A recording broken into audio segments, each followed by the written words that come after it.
Guys, I woke up this morning and we've passed 7,000 subscribers.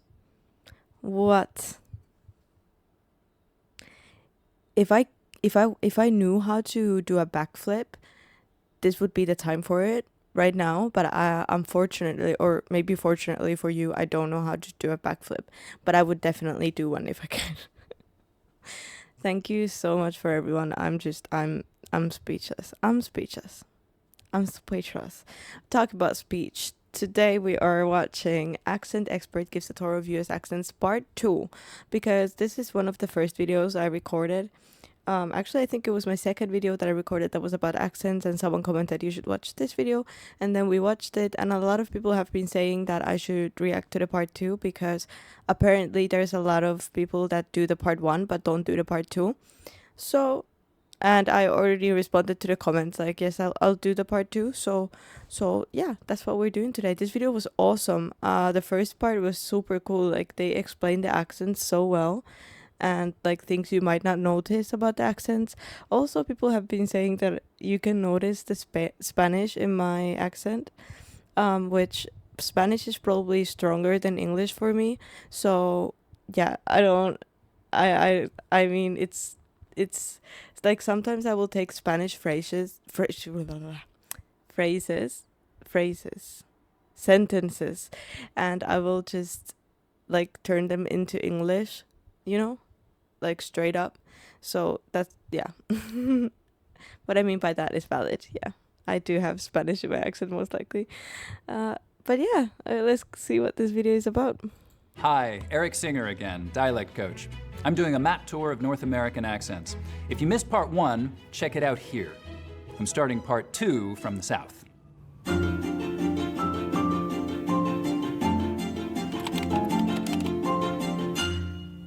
Picking up where we left off, we were talking about rhotic accents, where the R sound is always pronounced in the piney woods belt. But down in the southern part of Louisiana, it is one of the few areas that's still pretty reliably non-rhotic. Even though many historically non-rhotic areas of the South have gotten their R's back, this one's hanging on. This is also one of the places in the South, the Appalachians and the Ozarks, or a few of the others, some parts of Texas, where you still hear a wh sound in words like. It's so cool how he can switch through accents so quickly. Also, this accent, if someone made audiobooks with this accent, I'd listen to all of them. I don't care what the book's about. Which, what, where. You also get F for final TH sounds here, as in both, bath. Something I think is really interesting is that there used to be a non-rhotic pronunciation of nice words in the South. So words like nice, early, work, used by black and white Southerners alike, that was a kind of a diphthong. Nice. It's actually pretty similar to that old-fashioned New York City toity street vowel sound. You can still hear it in some African-American speakers in Louisiana today, though it's mostly gone otherwise. Before moving on, let's circle back to Florida so Megan can tell us about the Cuban Spanish influence in Miami. Hello again. This time I'm in Miami. The Latinx population in the US is 18.5% of the population. But within that, we're a very diverse group of people.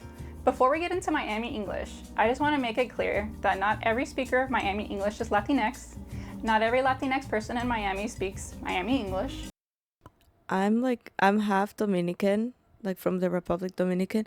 I've always been under the impression that there is a lot of Dominicans in Bronx, and that there's a lot of Cubans in Miami. I don't know if that's true or if that's just like my mind, like trying to connect the dots, but let me know if that's true. And the same goes for New York Latino English, and the same will go for Chicano English in the Southwest when we get there. We are not a monolith, and neither are the varieties that we speak. And that's because these varieties are influenced by different Spanishes. So just like the English-speaking world has different varieties, so does the Spanish-speaking world. There's so many different varieties of Spanish. There's Mexican Spanish, there's Cuban Spanish, there's Puerto Rican Spanish, there's Dominican Spanish, there's all these other Spanishes. There are all these varieties, and they all have different features, and we just don't have time to get into that. Miami English is influenced by Cuban Spanish. Like, take a look at this map. Cuba is very close to Miami. One remarkable feature of Miami English is the dark L. If you recall from New York, the dark L is in words like pull, And ball, in Miami English, you'll hear that dark L in places where you wouldn't hear it in other varieties. Listen to the L in this native speaker clip. That's what I love about our language, and about Miami. Okay, back to Eric. Thank you, Megan. Okay, back to Louisiana. So I didn't know that. Well, don't drag me for this. I didn't know that Cuba was that close to Miami. But yeah, that makes sense then, right? So there's a well-known New Orleans accent that sounds similar to New York accents in some ways. It's called yat, which comes from the phrase where yat, which means how are you? It's so similar to New York accents in some ways, it's a bit of a mystery. Even some really weird little things like bad and back not having the same vowel sound. I got a bad back. New Orleans had a similar mix of immigration to New York in the 19th century, but also very close shipping ties to New York City, so contact is likely part of the explanation too. Of course, we can't leave Louisiana without talking about Cajun. The Cajuns were a French-speaking people who originally came down to Louisiana from Nova Scotia. Now, some still speak Cajun French, but you can hear the influence French had on Cajun accents in English in the rhythm and the melody, the way there's a tendency to stress the final word or syllable in a. This guy is awesome. Like, how can you do that? I'm so bad at Ask accent. In the last video, I remember I tried to do like an accent or something. And someone in the comments says, that sounds like a lisp. That was funny. The way there's a tendency to stress the final word or syllable in a phrase, and also in the way final consonant sounds can get assimilated, sort of slooped up into the sound before them, so that hand could just be hand, rent could just be rent, hand me the rent there. So continuing west to Texas, now one thing that sets a lot of Texans apart from other Southerners is that there's a lot less goose fronting. So the tongue stays further back through that whole vowel sound instead of coming forwards. So if I go from, say, somewhere in the Carolinas and head west and talk about blue moons and soup spoons, I'll start off with very fronted goose vowels, blue moons and soup spoons, but they'll get less and less fronted the further west I go. Blue moons and soup spoons, blue moons and soup spoons. When I cross the Mississippi, I don't have very fronted goose vowels anymore, but by the time I'm in Texas, blue moons and soup spoons, it's not coming forward hardly at all now.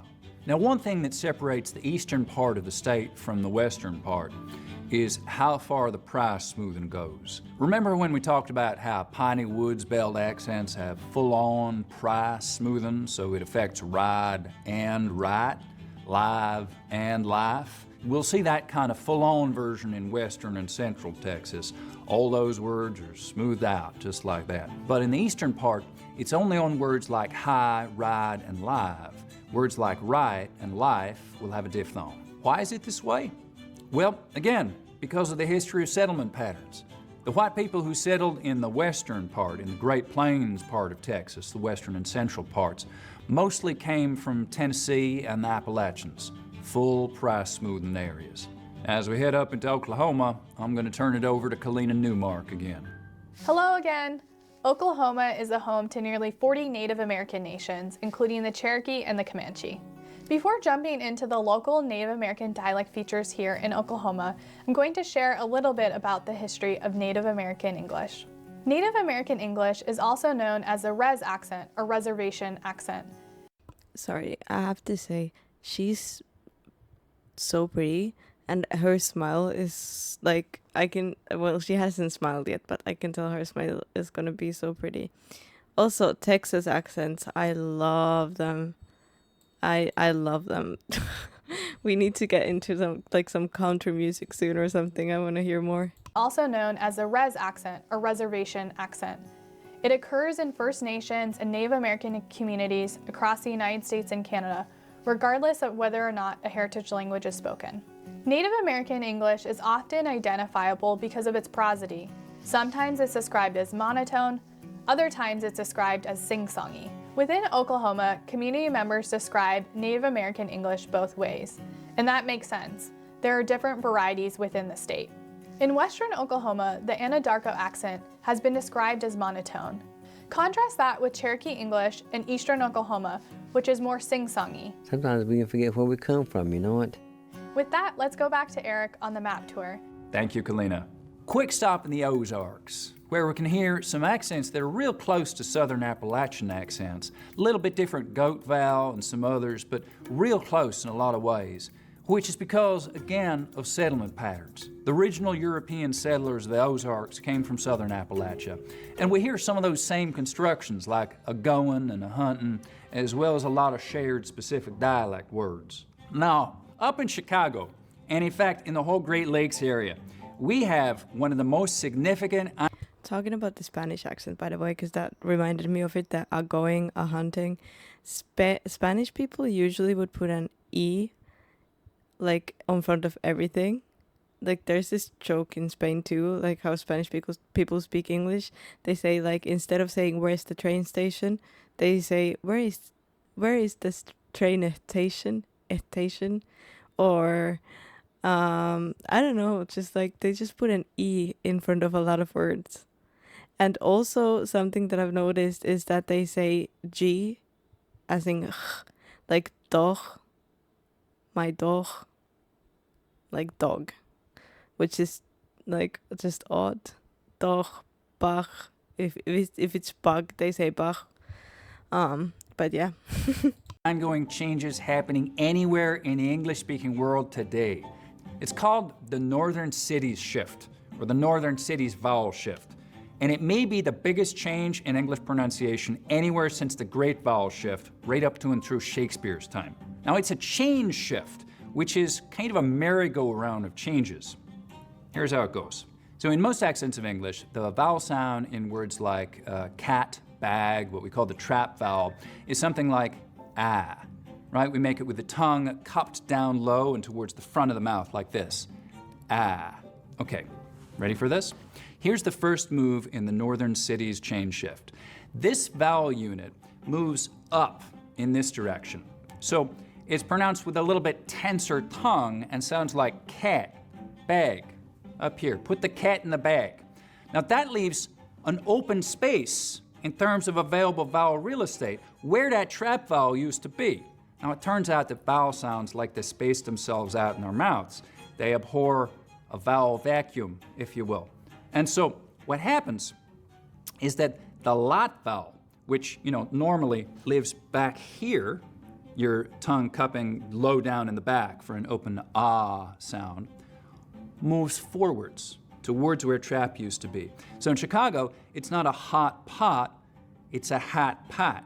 Now those are just the first two moves in the change shift. The thing about a change shift is each move makes the next one happen. So trap, moving up higher, pushes the dress vowel back in the mouth. So words like bed next sound like bud next. And then the vowel sound that was back there to begin with, the sound in strut, bus, lucky, has to move back further. Bus, lucky.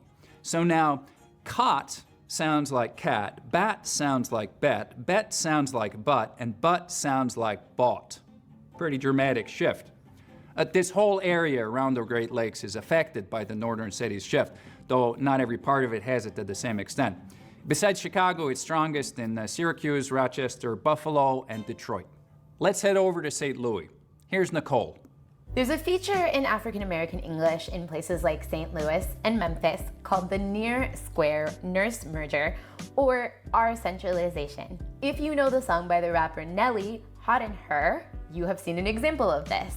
It is her for here, or R centralization. And you can also hear it in this clip. Girl, I told you I need to get my her done. Okay, let's go back to Eric. Thank you, Nicole. Can we talk about Minnesota for a minute? People from Minnesota often complain about overbroad, stereotypical Minnesota accents, just going too far. Two really identifiable features of that are monophthongal A and O in your face and goat vowel. Comment down below what your accent is, by the way. Let's see how many different accents we have. But there are definitely places in Minnesota, Michigan, Wisconsin, and Fargo, North Dakota, where you can still hear some pretty pronounced accents with some really monophthongal A and O vowels. Now, but even in much less pronounced accents from this region, there will still be a bit of that. You'll also still get this fairly closed oral posture, so there's a contrast between lips that are pretty mobile and move around a lot and a jaw that stays pretty fixed in place. Now let's stop over in the Dakotas and I'll hand it off to Kalina. Hi again from the traditional homelands of the Lakota, Dakota, and Nakota peoples. Continuing on our conversation of Native American English, I'm going to talk about two shared features. One, timing and rhythm, and two, intonation and pitch. In regards to timing and rhythm, Native American English is syllable timed, where syllables are more uniform and even in length. You can hear that feature in this clip. You see a piece of trash, you pick it up. For the second feature, intonation and pitch, the stressed syllable starts lower rather than higher. And I would watch them. In this clip from the movie Smoke Signals, this actor is speaking in a Native American English accent. You can hear that on Thomas here. Hey, Thomas. There are several theories of where this dialect came from. One theory is that it developed because of Native American boarding schools. Established in the late 19th and mid-20th century, Native American boarding schools were designed to assimilate Native American children into white society. They did this by forcibly removing Native American children from their families and communities and forbidding them from speaking their languages. At the time of European contact in North America, there were approximately 300 distinct indigenous languages. Since then, 113 of these languages have been lost, and many more are in danger, as fewer and fewer Native American children are learning our languages. Despite all of this, we have created a dialect of English that is uniquely ours, a dialect that helps us to create and recreate our identities as Native American people. Let's go back to Eric for the next stop on the map tour. Thank you, Kalina. Quick detour to Iowa. So, remember that online that runs? Wow, that is really sad. 300, did you say 300 languages and 150 were gone, are gone? Remember that online that runs through New Jersey? Where above it, most people say on, rhymes with dawn, and south of it, most people say on, rhymes with dawn. And it runs right along a really major dialect boundary between the north, linguistically speaking, and the Midlands. And it runs through all of these states and through Iowa too. Now, people don't necessarily think of Iowa having a lot of dialect variety, but here's a major division right here. So Sioux City and Cedar Rapids are above the on line, so most people in those places say on, and Des Moines is below it, so most people there will say on. All right, so heading west now, over towards the Rockies, you know, one of the things we start to hear in the Mountain West generally is ing endings pronounced as een, so playing, going, singing, the whole western part of the country. So these 11 states is usually considered one big dialect area. Now that's not to say that there aren't any differences, of course there are, but broadly speaking it's one area with a lot of common features. There just hasn't been enough time for really distinctive features to develop over here. Here's something interesting in some Utah accents though. Some front vowels get lowered before L sounds, so we get milk, for instance. The word sail might sound like sell. Is this milk on sell? You'll also hear mountain and button. Is this milk on sell? Mountain and button a lot in Utah, especially among younger speakers with just a pure glottal stop for that T sound in the middle of the word. It's not the only place in the US that does that, not at all. But apart from some California speakers, it seems to be the only place in the West where you hear those pronunciations.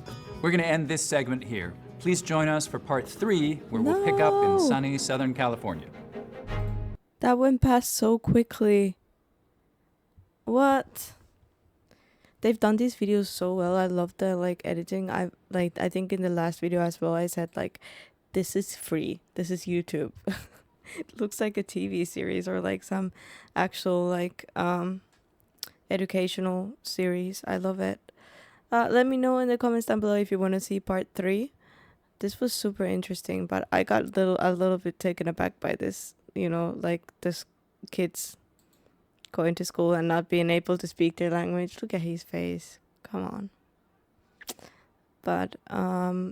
But yeah, and he is just amazing with the accents. Really impressive to be able to switch accents like that. I could never. I mean, I can barely speak English. Imagine me doing accents. But thank you for joining me for this video. Please like, subscribe, and I'll see you guys in the next one. Bye!